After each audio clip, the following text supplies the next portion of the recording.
Man's just an animal. Even President Roosevelt, as good a man as he was in many ways, was caught up into this false thinking. Roosevelt thought that the Indians were an inferior species. Roosevelt said, "I wish very much the wrong people could be prevented entirely from breeding." Roosevelt thought the immigrants from Europe, Scotland, Ireland, and the Orient were a threat to American society. How many of you have ancestors from one of those places?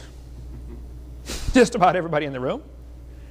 Yep, you're a threat to American society because you have inferior genes. That's what he thought. In 1871, Congress scrapped all treaties with the Indians and moved them off to the reservation system still in use today. They made promises to the Indians and broke them. After all, they're only savages, they're inferior. The Trail of Tears took place before Darwin's book came out, but still, evolution was very much taught before Darwin's book. Darwin just simply made it popular. But in the Trail of Tears, the Cherokee Indians were moved off their land by force to Oklahoma. About a third of them died along the way. Sam Houston married a Cherokee bride. He was really upset about what's going on with the white people picking on these Indians for no reason other than they thought they were an inferior species, which goes right back to the evolution teaching. When they took the Indians out of Ross's Landing, Tennessee, they moved the Indians out 2 weeks before harvest time. They did all the work, planted the crops, tended them all summer long. Just before harvest time, came in with soldiers and guns, loaded them into wagons, and moved them out. And of course, the white people moved into their houses, already made, crops ready to harvest. Man, pretty nice. So people would forget about what happened, this horrible slaughter of the Indians. They renamed the city. It used to be called Ross's Landing after Chief Ross. Now they call it Chattanooga. Renamed to honor or to make people forget what happened.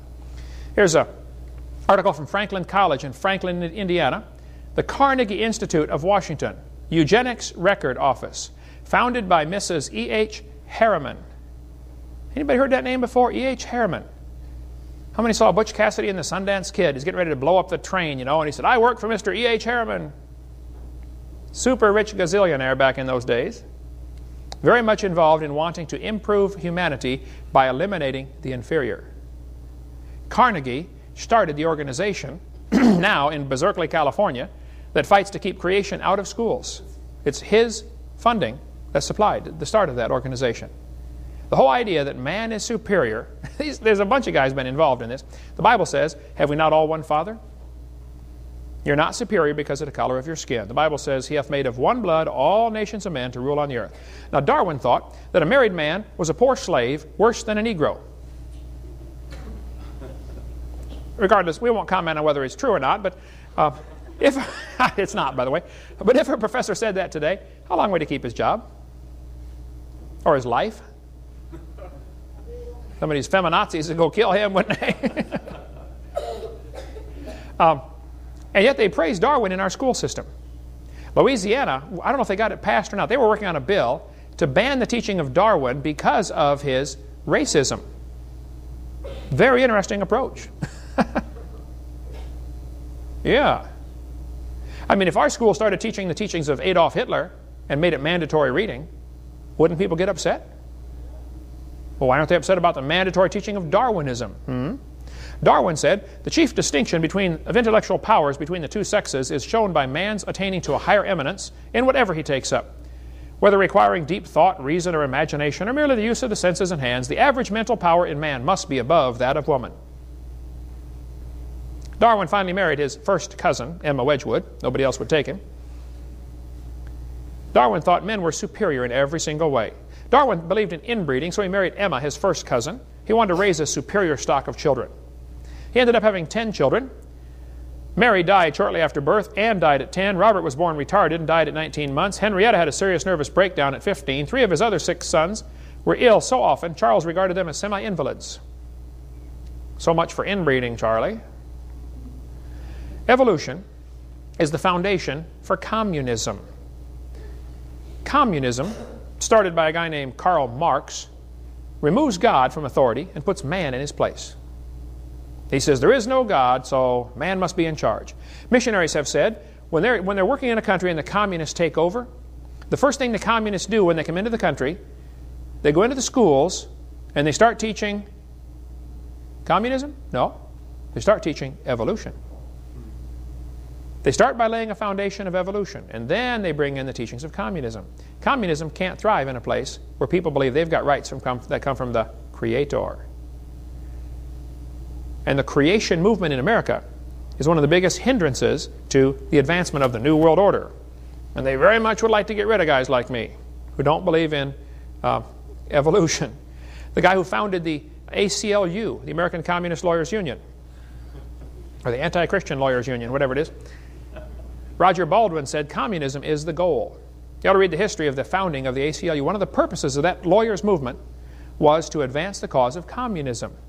Karl Marx, whose real name was Moses Mordecai Marx Levy, alias Karl Marx, when he was 17 years old, he wrote a beautiful paper telling how much he loved the Lord. High school graduation, he had a paper saying, "Man, I want to serve God with my life." Then he went off to college. He studied philosophy, and a college professor turned him away from God and turned him on to the teaching of evolution and destroyed Marx's whole philosophy of life. Karl Marx was destroyed by this teaching. You know, 75% of kids from Christian homes that go off to secular schools lose their faith. I meet them by the hundreds all year long. Some college professor destroys their faith. Karl Marx later in life said, "My objective in life is to dethrone God and destroy capitalism." Marx based his whole philosophy of communism on the idea of evolution. Karl Marx even tried to dedicate his book to Charles Darwin, from a sincere admirer, Karl Marx. Marx knew his theories would not survive without evolution as the foundation philosophy. They go together hand in glove. Karl Marx had 6 children. 3 died of starvation in infancy. 2 others committed suicide. When Marx died, only 6 people attended his funeral. But his philosophy is still ruling 1/3 of the planet today. You know, 1/3 of the people on planet Earth are under communism right now. Started by a loser who never worked a day in his life, let his own kids starve to death. He was a loser. Karl Marx developed what we call the Communist Manifesto in 1848. You want to take over a country? Here's how communism works. First thing you do is abolish private property. And by the way, this is the real purpose behind the environmental movement in America. They're not trying to save the environment. Some probably are. But the basic idea behind the movement is abolish private property. You got to get their permit to cut down your tree. That's where it's headed, folks.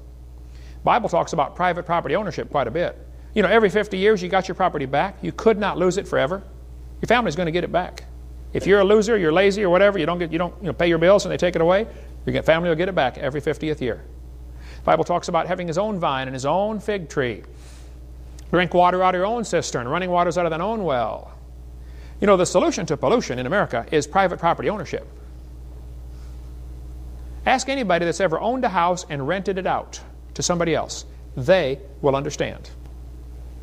Renters don't look at property the same way owners do. How many know what I'm talking about? Okay, there you go. And the more property the government owns, the worse pollution is going to get. Peter Burrell, the president of the National Audubon Society, said, "We reject the idea of private property." Well, he's got a good communist philosophy along with Bill Clinton and Hillary. Here's a pledge of allegiance put up at a public school in Massachusetts. Look at this carefully. "I pledge allegiance to the earth, which I do love and depend on, and to all life and land, air and sea, which is as much a part of earth as me." At a 3rd grade school in Wisconsin, here's the pledge the kids say. "I pledge allegiance to the world, to care for earth, sea, and air, to honor every living thing with peace and justice everywhere." 3 days ago, I was speaking in Minnesota, and I got to see this young man again who's now grown up. But he told me a couple of years ago, Jacob did, he said, "Brother Hovind, when I was in 3rd grade at Johnsonville Elementary School in Blaine, Minnesota, his teacher, Ms. Klobhockey, took down the American flag and made the kids pledge to the earth instead." "Well, Ms. Klobhockey, I will buy you a one-way ticket to the Soviet Union on the condition you use it and you don't come back. Call me anytime. I'll buy you one." I've been to communist countries, folks. Trust me, you don't want what they've got. Now, America has lots of problems, I understand. But I love my country, folks. I fear my government, but I love my country. There are basically two philosophies of government. One is based on evolution thinking, which says laws come from man's opinion. How do you decide right from wrong? Oh, man gets together and we decide. Second thing, they say rights are granted by the government, and the government should be the provider. The government provides everything. This is called a democracy. Democracies always become dictatorships. They are horrible forms of government. The government should provide everything. When they were debating about health care here in Pensacola, I heard on the radio, several years ago, talking about a national health care plan. I thought, did you know 70 to 80% of all health care costs are from self-induced problems? Somebody wants to drink or smoke or take drugs, and when they get sick, they want me to pay for it?